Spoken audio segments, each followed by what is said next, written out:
Is that Limp Bizkit? It actually sounds like it, doesn't it? Could be. In the bottom right, we've got our Terran player.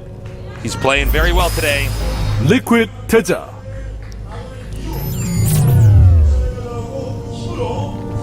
Got a little bit of a smirk on his face there for a second. In the upper left, we got a Zerg player with a very hard style to nail down. He is Samsung Shine. Yes, indeed. Very hard to nail down. It's kind of like a stone. You try to nail a stone to something tasteless. Doesn't normally work. not usually. It could work sometimes. Right type of stone, right type of nail gun, right type of nail. I'm no carpenter tasteless, but I know these things. I believe it, Artosis. Have you ever actually made anything? Yes. No. Out of Legos. Yeah, okay. No, I've You're like, I made my dreams come true and became a Starcraft caster. I'm like, no, listen. All right, have you ever actually, did you have to do any of those, what are they called? Like shop class? Yeah, shop class. Yeah, I guess. yeah, I I made, know like- what they call them for international viewers. The ones where you have to like, use tools to build things. Yeah, no, shop class I did. We had to make like little cars that you put CO2 things in to shoot them and make them race. Yeah, And I did that too. I did that in Boy Scouts. I was like such a terrible person in high school because all I cared about was StarCraft that like everyone was making these like awesome designs. Their cars were all shapely and took them forever. I literally sawed one little piece off the front of the block of wood to make it look like a windshield, and then one little piece off the back to make it look like a fin, and I was done. Damn. Yeah, but it's shop class, so they didn't fail me. Yeah, no, you can't build that. And I totally didn't win any races. Except the race up the ladder of StarCraft. Except the race to no one else on played. ICUP. No, I took one of those classes, but that's one of those classes where I have no memory of what I did in it because it was just so meaningless to me. Yeah. Sounds about I basically sat there in class. Home ec, though, I cooked some mean I do remember sitting in class and drawing the map Lost Temple from memory. This is actually when I was like starting. Oh, wow. I was starting to I was sitting in school and I would just start drawing maps. Yeah. Like this is like Yeah. okay, so like obviously people know this now, but like way back then I'm like, well, if I memorized every single map and stuff like this, and I was like I had like my little ruler and I'd space out on them roughly. Yeah. Okay, how far is this expansion from this one, and where do you actually want to expand and stuff like that. Wow. That's what I did. I actually, during accounting class, I would sit with my graphing calculator pretending I was doing accounting, but I was really writing strategies into my calculator. Oh, sick. That's right. All right, now he can turn these into spine crawlers if he wants. Try to save them. Nice. That's saves. really nice saves. Seriously. Oh! Almost. Well, that was that got away. That was really nice micro by both players there. I really like the style with which Shine did that, pulling the drones back and saying, "Yeah, come get him, come get him." Come at me, so he bro. can do an instant surround with his drones. But good defense so far. The two Reapers gonna come back for more though. The Queens and Lings gonna help out a lot against this. Pushing him back. Sorting him out. This Please is saying, "Don't touch my babies." It's such a nice opening. It really forces the Zerg every time to give his best to this early game micro. Does not want to lose that Queen. Might actually get that Queen here. Almost got the Reaper too. Yeah. All right. So, looks like that phase of Reaper harassment is absolutely done because speed is about to finish, and TaeJa, he knows that. He saw the gas timing. He knows that these Reapers, all they can do is go home and join up with their Hellions. Yep.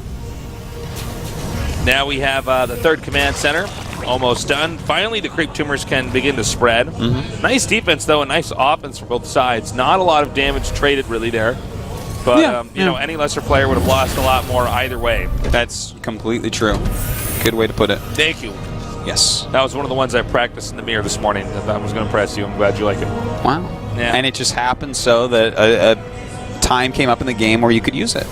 Yeah. Good work. Yeah, no problem. All right, so Shine knows basically what's going on. Let me check. Has he actually seen... He hasn't seen the third command center, but he basically knows it's there. Just based upon what he can see and the speed of the tech and the number of the buildings and the fact that there's no gas. Yeah, he knows. So, now he has to decide how to deal with this. Now he's made a third hatchery, of course, getting some gas, getting some extra queens as well, and I like that because his creep spread was not that spectacular last game, and he hasn't trapped any of the Hellions this game. You know, there was no overcommittal on Hellions, so, you know, he's going to need those queens for multiple things. Yeah. Map control goes to the Terran for the time being, but it looks like these Lings could try to run inside and do some scouting. Unfortunately for him, TaeJa's already completely walled off this entrance. Yep. And those Lings really not going to get anything done. Hoping the SCV will hop out. It's about the best they can do. Oh, and it does hop out, so they do get it. Now attacking the third base over here. Queens are going to try to defend. They don't have much mobility when they're not on the creep. So this is going to be a little bit tricky here for our Zerg player. Yeah, he's going to get quite a few Lings being made as well. He has started his 1-1 a little bit slower than TaeJa's, but not a huge deal. And now we have both players essentially upgrading. Once these Hellions get deflected entirely, things should slow down. Baneling Nest on the way. I do expect to see a reasonably quick speed with that when that layer is done. And you know what? Everything looking pretty normal as far as a TvZ and Heart of the Swarm is right now. Yeah. Exactly. You know what I would actually love to see is just a kind of sneaky little Baneling attack and splash damage to death those two eBays that are out in front as part of the wall. That's such a popular thing right now. That's so smart.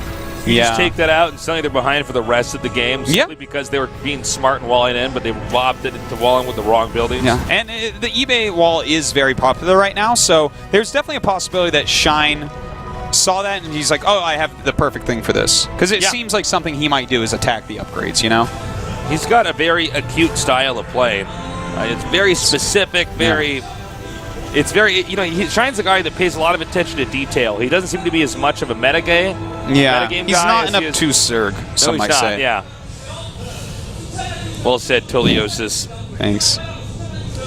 Now we got Hellions and the Reaper just trying to scout around, see if they can, in fact, do any damage. Baneling speed on the way. One almost done. Looks like he will get some done over here. Very well done, but actually targeting the Queen there. Really should be targeting the drones. Yeah, this doesn't make any sense, actually. Yeah, he could have killed a lot more drones here. I feel like that is... No, the drones did not even get evacuated. He just left them there. Oh, he's still going to get a decent amount of kills, but I think he definitely could have done a bit better there. I know he could have done a bit better. That was a C+ attack. Yeah.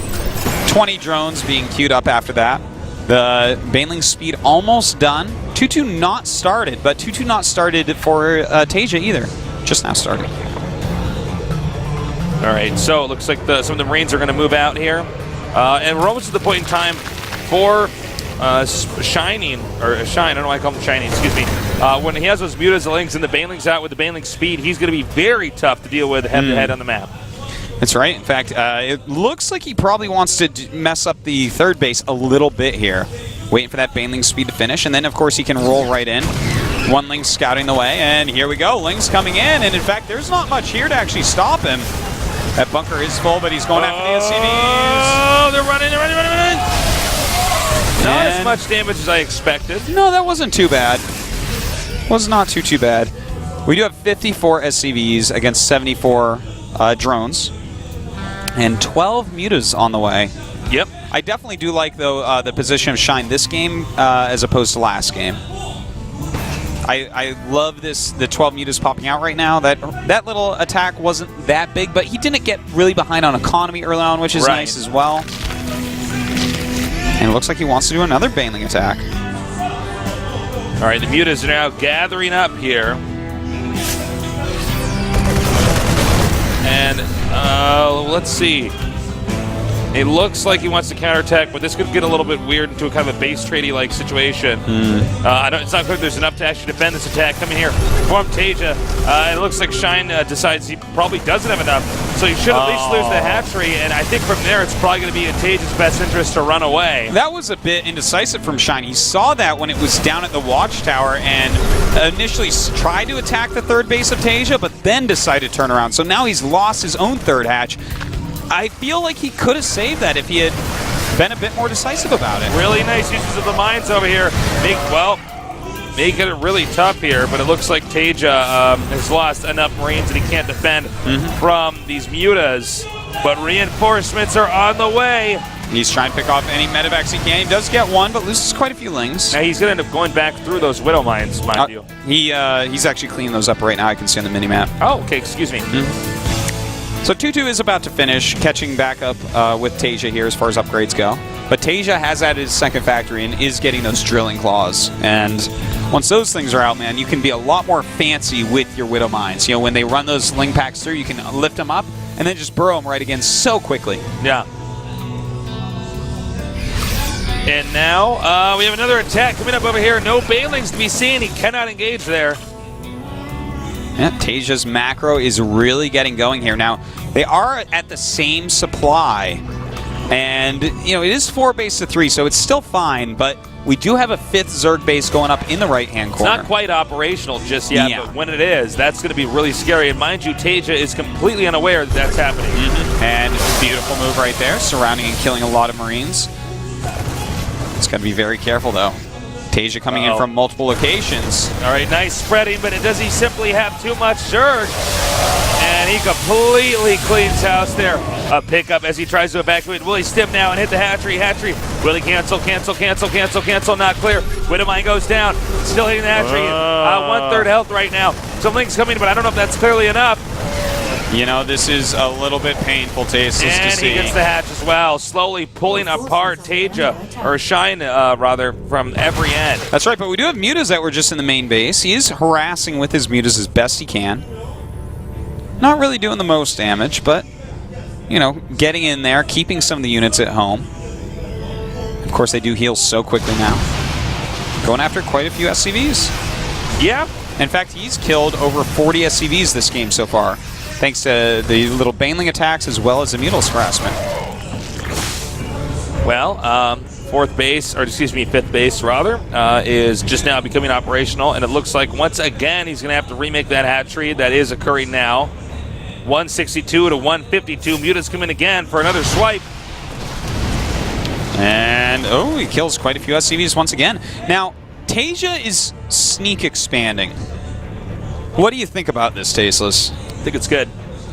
I think it's probably a good I think it call. allows him to continue to be aggressive in the Zerg space without the Zerg having a default expansion to attack. As long as Zerg doesn't know, then Terran's in good shape. And if Zerg does find out, you know what, that's fine. You lift it and you go to the bottom center. All right. So, I do wonder, though, that is telling us that TaeJa not really feeling that hot about this game after all these SCV kills. Hold on. Oh, running right into Widow Mines. Losing quite a few lanes. That seems pretty haphazard to me.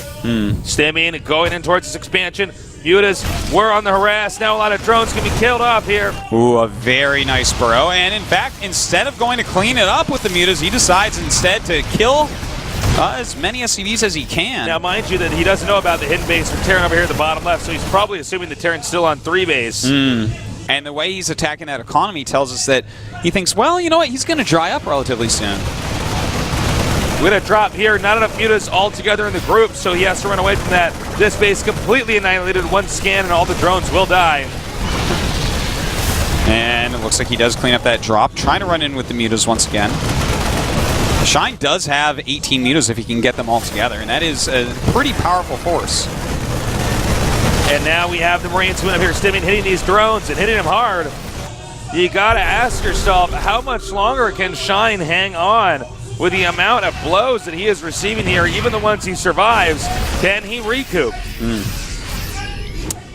Well, you know, Shine's still waiting for these 3-3 upgrades, whereas TaeJa already has them. Hold on. Oh, my God, right through the minefield again. So many Banelings taken out there. That might give him an avenue to go ahead and attack the top center base. Yeah, that was a huge amount of supply that was lost. Now 42 more Lings on the way, but he's got to replace those Banelings as well, and he does have enough gas to do it. Oh my God. TaeJa fighting back hard, Tasteless. This is getting worse and worse right now. The Zerg down in supply with a lot of minerals and gas that he just isn't spending anything on yet. And that is so many Marines. That actually might be it. I think that he might just be able to go in there and kill him. We have Banelings morphing over here, but I think a lot of it. That. Oh my God! Look at this. He just runs right up to it, and he's gonna get him, Tasteless. Oh my God! Yeah. Looks like he gets basically all of them before they come out. And that's it. think we're going to see GG. That was pretty close for quite a while, but Indeed, man, indeed.